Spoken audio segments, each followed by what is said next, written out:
Okay, so it's November 4th on 2020. This is Ed Reither in Taos, New Mexico, with Rana Zahid in Australia, Australia. In Melbourne. Okay, and so what we have decided to do is start a discussion because we have recently met through mutual friends on the internet. And Rana is a devotee of Adidas Samraj, and I am a friend of Adidas community. And I just wanted to ask you first, how did you come to Adidas? Okay, well, before I give a short version of that story, because the Yeah, story yeah. is quite long and colorful. But first thing I want to say is kind of a disclaimer. I think it's good for viewers to hear as well that, they know you, but they don't know me. Right. My disclaimer is that whatever I'm about to say in this conversation and following conversations about Arida, his life and work, his teaching, and the community of his students or devotees, I do not formally represent anything.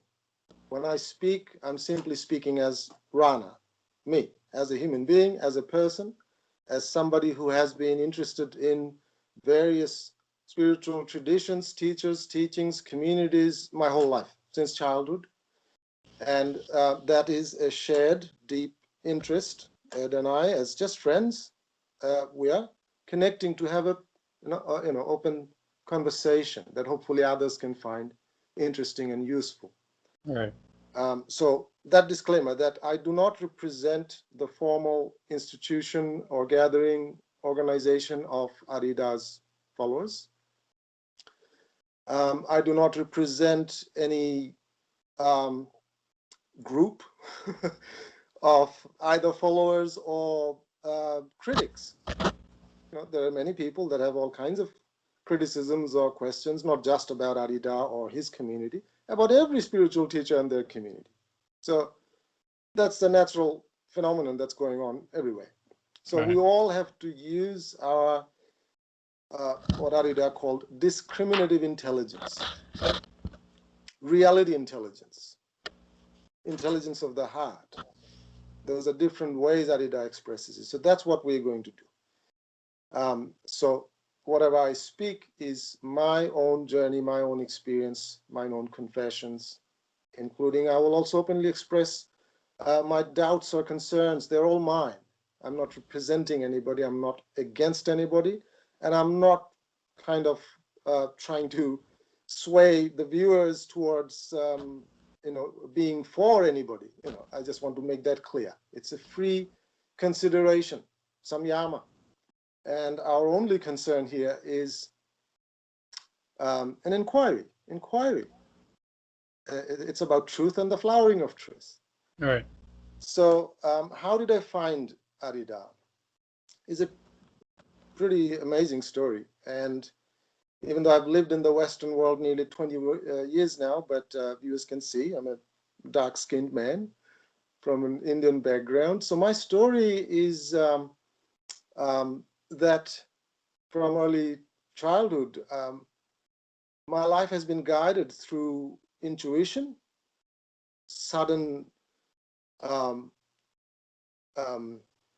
what do you call it, serendipity, synchronicities, dreams, visions, in the old fashion, like native cultures or traditional Indian culture. The main moving force of our lives were not from reading books or thinking. It's a whole body, emotional, feeling, intuitive gut response to life.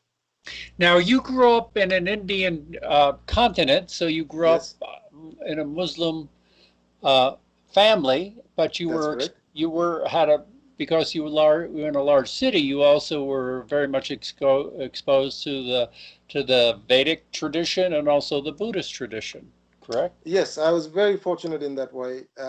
So yes, I grew up in what is today Bangladesh. That used to be part of India until a few years before, my time. So my grandfather would have called himself Indian, just to give a sense. But by my time, okay, it's a separate country. But culturally, it's very much part of India. And yes, I was exposed since childhood to Hindus, Buddhists. We also had a small Christian community. I actually grew up in the part of town that had the largest concentration of Christians. And I went to a Catholic school. So my upbringing in that way was multicultural, and I had all those different religious, spiritual traditions around me, and I loved it. I completely valued and honored each of the traditions, and I had friends and their families that I knew and loved and respected, in all those traditions. Yes. Right. And so it's just an interesting note from my background, which is Western tradition, and I have been to India before. You grew up in a tradition that was still alive in that sense of enlightenment and, uh, if you will, uh, the spiritual tradition. As when I grew up in a religious tradition, which was very different than what I would call a spiritual tradition, meaning that you were very limited in your belief system, and it was more about, if you will, Christianity or Judaism, primarily in the environment that I grew up in. So it was more of a belief system as opposed to actually a practicing meditative, yogic, and where concepts such as samadhi or realization, those concepts were not in my background, which was different between the both of us. Very interesting point. Well, I guess this is not a divergence from our conversation, because this Yeah, actually sets the stage. How did I, yeah, from that background, how did I get interested in Adida when I grew up?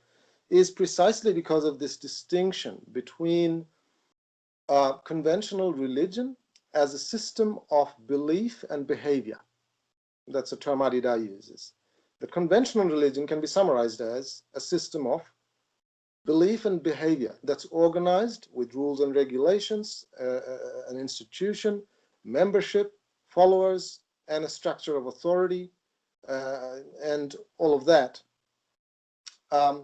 But spirituality is different.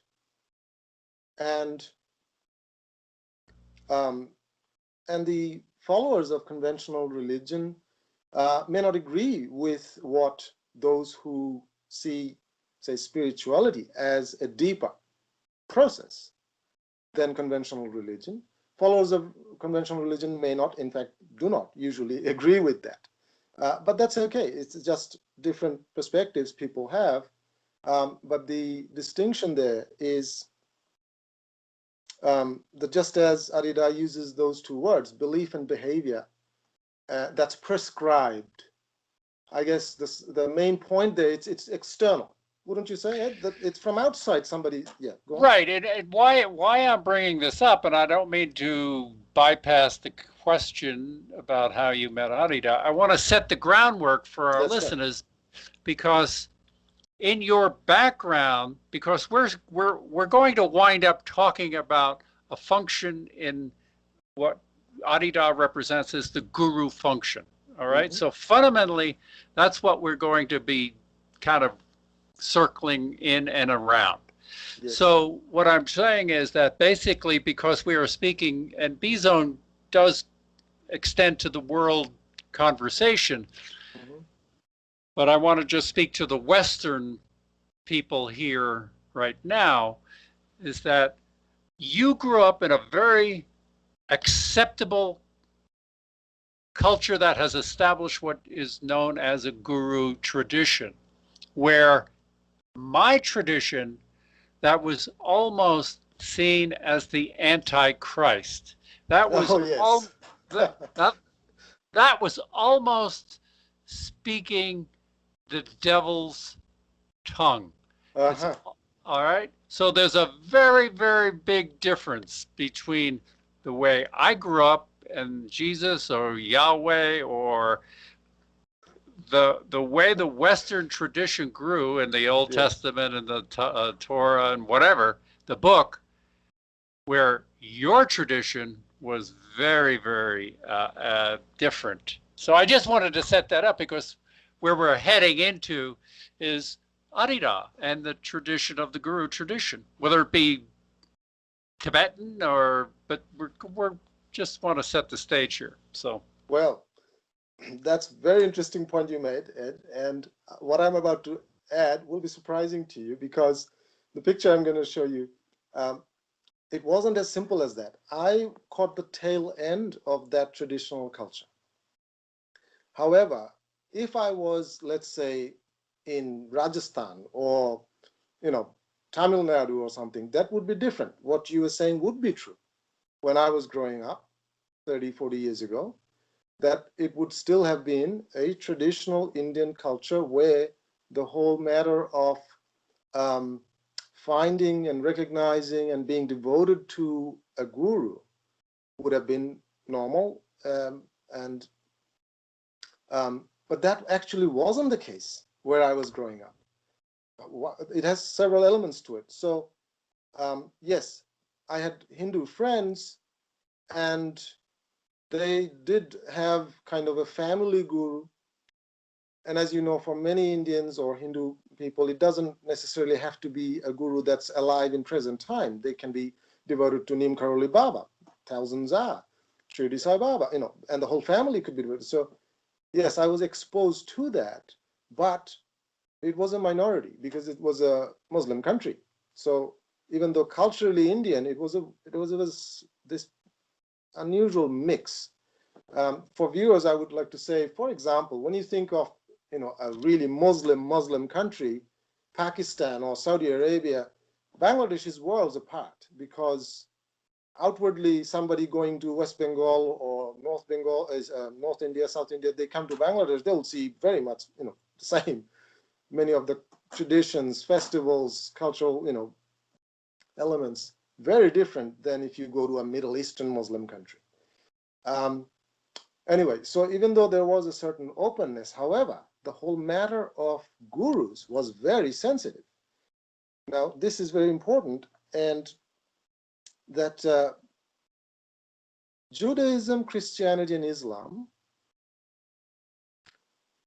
even though each has what let's say technically would be called the esoteric tradition, it has always been a minority. That's number one. Number two, the minority has always been persecuted, hounded by the mainstream of each of those religions. so may I say this for my where you're referring to the Sufi tradition within Yes, the Islamic tradition yes, yes. And as that, an yeah. as that esoteric stream, the spirituality stream, rather than just the organized religion stream. So within Judaism, you could say there's Hasidism, that's the kind of esoteric, or for some, Kabbalah. Christianity, there's Gnosticism. In the Renaissance times, there's Hermeticism, all of that, and Neoplatonic streams. Rosicrucianism, we can go on and on. There's that whole stream, but mainstream Catholic Church condemned them throughout the ages.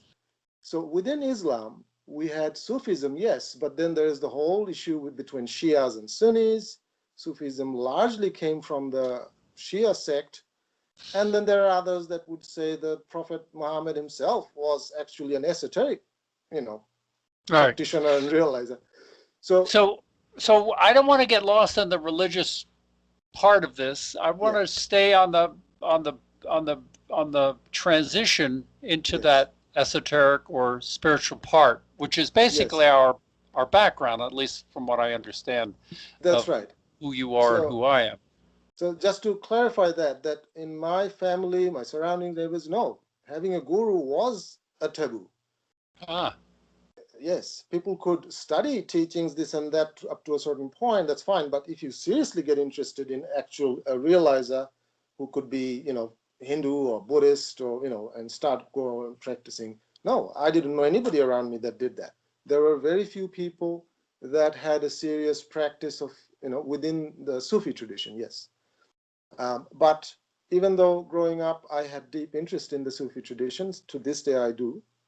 But I also, at the same time, um, um, I was very much drawn to some of the Indian and Hindu background realizers.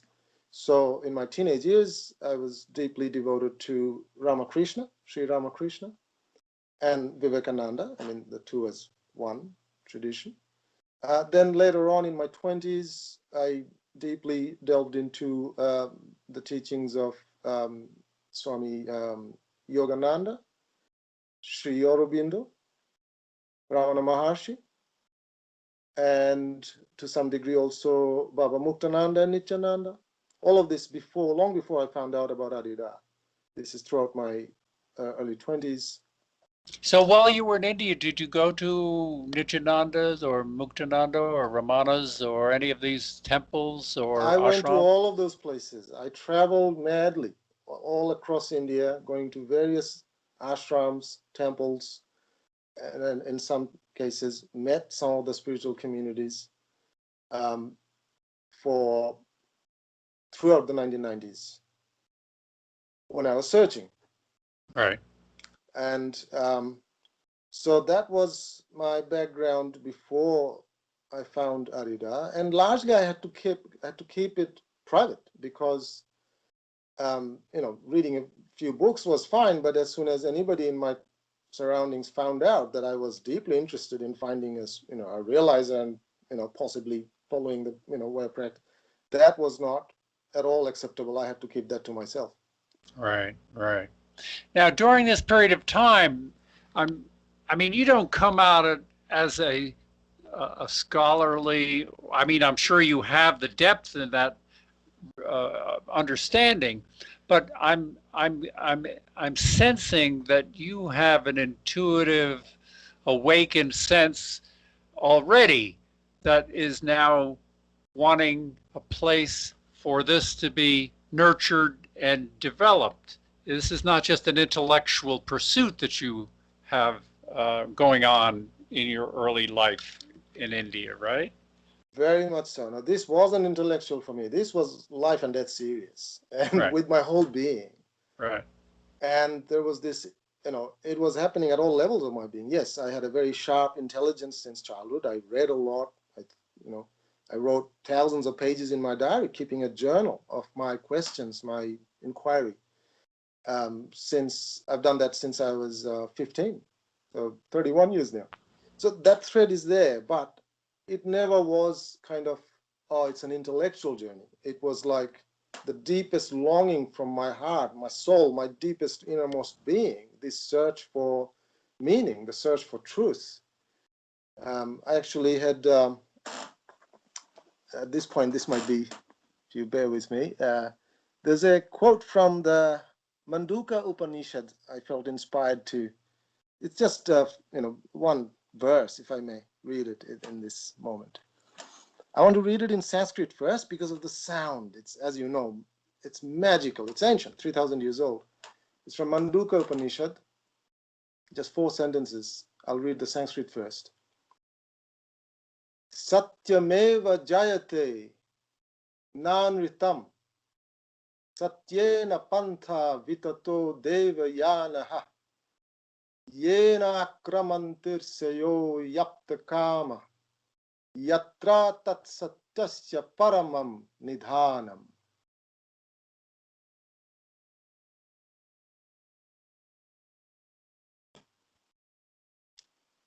Only the truth is victorious, not falsehood. Through truth, the divine path is spread out by which all the sages are freed of all desires, by which they reach that place where the supreme treasure of truth resides.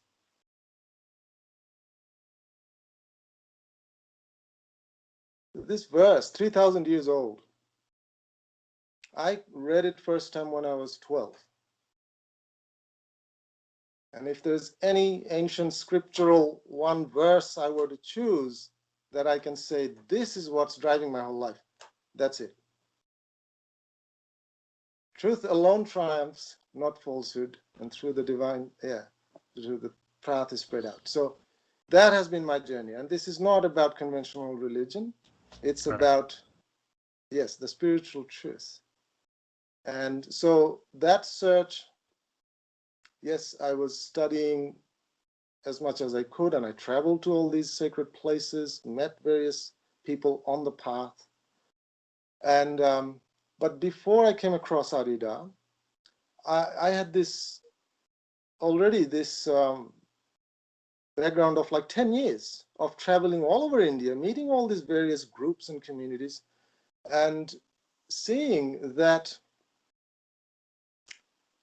just to put it in a nutshell, I had this odd feeling that once it becomes organized, it loses the flame. It becomes watered down. It becomes something that becomes part of collective identity, what Adida calls, religion for consolation. That the original spiritual impulse is a limitless inquiry. It's not meant to shut down. It's not, it's not meant to become still water like a dead pond. It's an ever alive river. That was what was moving me. And so, just to that point, people who are in ashrams who have that same desire or impulse that you're referencing here, they have adapted to a culture or practices that either are designed to bring an awakening or a meditation practice, a yoga practice, uh, many different disciplines and the arts and the sciences and the study and the work. So I'm not arguing at all with what you're saying, and I believe it to be true. But just for the benefit of those who are actually practicing in an ashram setting or a traditionally confined area, uh, they do believe that their practices are bringing that awakening forth in their Mhm. practices. So, but I just wanted to give that point. So I do understand that once you get into the organized aspect of it and the managerial aspect, or I have the path and this is the one and only way, then it really does have that kind of, it kills the spirit. Absolutely. And that is the main point I'm making it, as just like you have. I met hundreds of people that belong to various genuine traditions, and they were not casual about their practice. Everything you mentioned, meditation, prayer, dietary practices, you know, huge amount of study, and develop certain abilities. I saw all of that, but without exception, I found they were each exclusive in some particular way, where I felt my impulse was I was needing for something as broad as the sky and the ocean. I could not fit myself. Doesn't matter how deep and how beautiful it was. If somebody said, well, you have to become a Sufi, that's the highest path. Yes, others you can check out, but this is the truth. Or, some kind of esoteric Christianity. I've met many remarkable people from that kind of tradition. Same thing. Come in this one, then everything else. Um, uh, and I wouldn't mention by the name of particular gurus out of my respect, actually.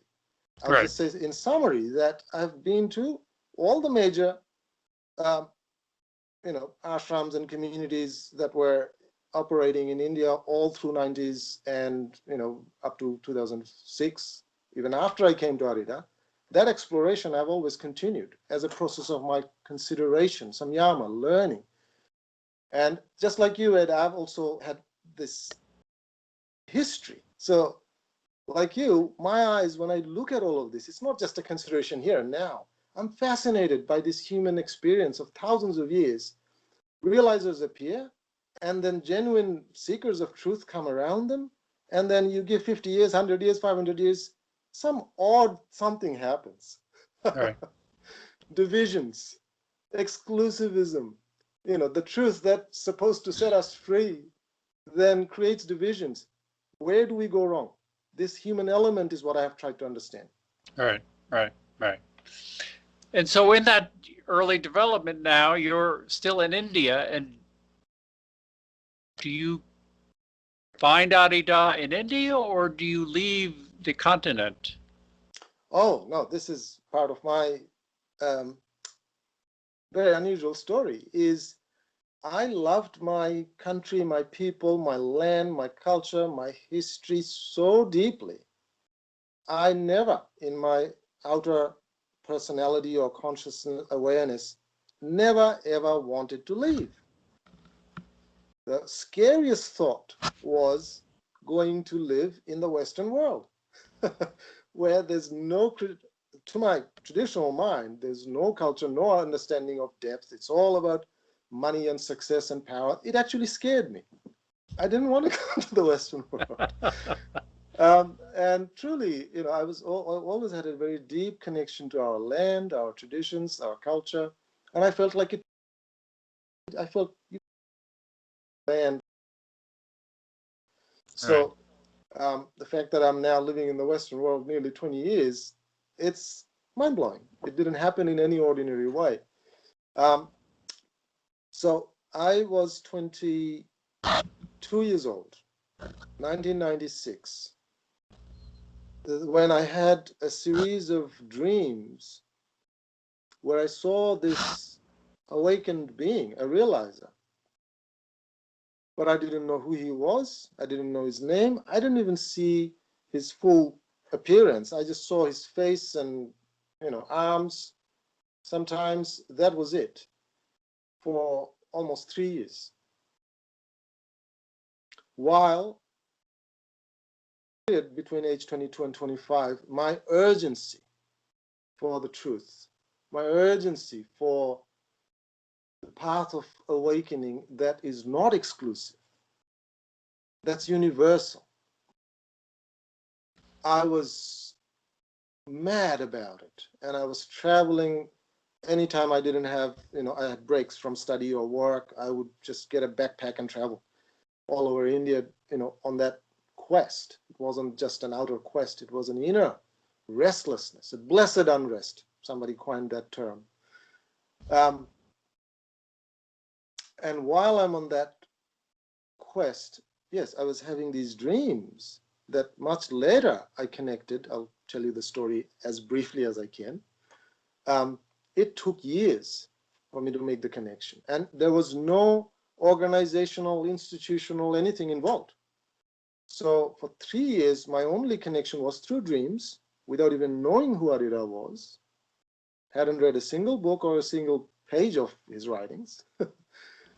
So this is very crucial to my story, that my connection to Arida was from the beginning primarily without words, even though his teaching is vast and I'm, madly in love with it. But from the beginning, the fundamental, the essence of it was beyond words, beyond any organized belief or behavior. It was an universal transmission. See, last time on our conversation, I was comparing the realizers as these transmission towers. That yes, they can and often do speak and write and formulate teachings, but it's not just what they say or write, it's their being. It's who they are, what they transmit. Adidas says that we're all transmitters. We just don't know it. Ordinary people don't think of it that way, but we're all transmitting who we are. Our state of mind, our state of consciousness, state of awareness, state of realization, state of sleep, state of delusion, all of it, we're constantly transmitting.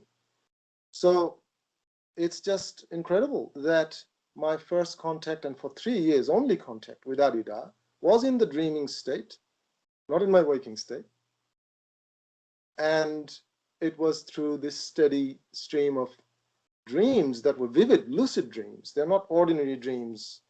They left me changed. Every time I would have that kind of a dream, I would feel that has changed me. I would wake up with this clarity in my being that I couldn't put in my words. And then in 1999, after almost 3 years of intensive travel all over India, looking for my guru. So by that time, I was very clear. This is very important to mention here. You did want to, come to the matter of the guru function. That I had spent by that time almost 10 years of intensively studying all the major traditions, Jewish, Christian, Muslim, shamanic traditions, as in native cultures, Hinduism, Buddhism. Those were the 6 I found as mainstreams. And I studied them voraciously. I met everybody I could meet. I went to holy places. I was madly looking for the truth. And I was looking for my guru. Now, I was very clear that I had no impulse to kind of find my guru and then tell everybody, hey, this is the one and only guru and your guru doesn't matter. I had never had that. I always had that deep, since childhood, reverence for all authentic realizers, all authentic gurus, for their incredible, courageous, authentic demonstration in life, the commitment to truth and their integrity. I always saw them as these light globes. Light is not copyright to a particular brand of light globe. It's all of this is light. So I've always known this is something I probably was born with, this intuition that without these realizers, humanity, human society would be lost. So between 96 and 99, age 22 and 25, I was on that search, and there's very remarkable stories about various places I went to, and I had a series of dreams and visions while I was on this journey. And then when I was on a trip between Pondicherry, this is in South India, 1999, I was going from Sri Aurobindo's ashram in Pondicherry to Ramana Maharshi's ashram. And I was prepared. I had a backpack. I was prepared if, after all these years of just, largely within myself, because as I told you, in my culture, up to a point there was tolerance. Beyond that, no, I couldn't openly discuss my quest. But I was prepared to leave everything. I was prepared to go to Ramana Maharshi's ashram, and if I felt that connection from deep within my heart, in connection to him, in the context of his ashram, that was important to me. The place of transmission that holds his energy like no other place. I didn't want to just read his books and practice. I was prepared at the age of 25 to live the rest of my life. And by that time already, I had actually been invited by several other ashrams and communities around India to live there. They saw I was a young, serious person, and they offered in very remarkable ways when they saw, somebody would see that, and I would ask questions and approach them respectfully. And they said, if you want, you can be here, you can study, you can be part of the ashram. But I couldn't settle down. And on that journey, I had an experience where I heard a loud voice, 3 in the morning, when I woke up as if I was hit by lightning. It was spiritual energy surging from the top of my head to the toes of my feet.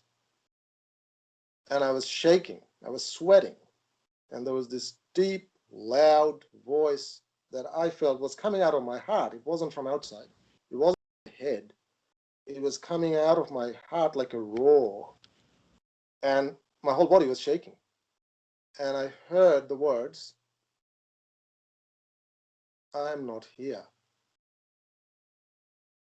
And those words were very specific. So I was on a personal experience I'm going through. I wasn't worried about what is the truth for everybody else. I needed to find out for myself. Right. Who is somebody else's guru? No, who is my guru? I need to find that out. And the feeling I got was that here I was more than 10 years looking for my guru in India. And that moment I realized two things: that my guru just spoke to me. And this time I didn't in a vision see my guru's face. I just heard the voice. It was unmistakable. And it said it's not in India. Now you can imagine, for an Indian background person that has been seriously interested in spirituality since age 8, that's when I had the first vision of Ramakrishna. After thousands of books and hundreds of ashrams, 12 years, that voice saying, "I'm not in India," it was like a heart attack. I was at my wit's end. Like that whole drive until that time, it had nowhere else to go. I just collapsed. I just felt, oh my God. So if my guru is, well, clearly communicating with me, part of me was feeling frustrated that he's playing games with me. He's not showing himself and the voice. This time I'm hearing a voice, but not seeing clearly anything. But the transmission was unmistakable. Literally, it felt like if I were to put my hand in a PowerPoint in the wall, I was zapped. This and this whole energy of willful search for the guru. See, that's what came to an end. My impulse to find my guru was stronger than ever, but that willfulness, it was just chopped off. It just fell off. I didn't do something. It just fell off. I realized that I cannot find the guru by willfully looking for him or her. That age-old traditional advice is surrender, trust, very old-fashioned. And until that time, I myself had a strong resistance to it. It's important to acknowledge this here. That's why I was very much drawn to Buddhism, where there was no theism. From my earlier experience of conventional God-based religion, I had a strong reaction to somebody visible or invisible just telling me and I'll just follow. No, I was very strongly like, no, I have to use my own inner intelligence. But that willfulness, it just got burnt out. And then I was at my wit's end. So what do I do? So I was in a daze. I was like, for literally a whole week, I could barely function because the normal way that, it's like a car suddenly not having its engine. So what is going to drive me now? So my whole mood changed. My whole physical energy changed. And I didn't make the trip on that occasion to Ramana Maharshi's ashram. It just vanished. My whole plans of how I'm going to find my, when the disciple is ready, the master is there. So I wanna interject here, and I don't mean to stop your heart devotion here, but what I'm beginning to see now is that this journey that you've been on has now flipped from you being the one who's looking or searching or on the journey to being now, you are now into the guidance phase. Yes, of what is the next part of your spiritual journey. Beautifully, beautifully put. All right. Yes. Thank you, and thank you to all the listeners. And I'm not meeting anybody face to face, but let me just say, wherever you are in this world, I see you as brothers and sisters. We as human beings, if we share our quest for truth, that's a sacred connection. So I want you to know, even though I cannot see you, I honor you all. If you are responding to your deepest inner call and longing for truth, that's why Beezone and this whole space is about. So I respect you all, and I'm very happy to be part of this, thanks to Ed, our brother here. Tomorrow.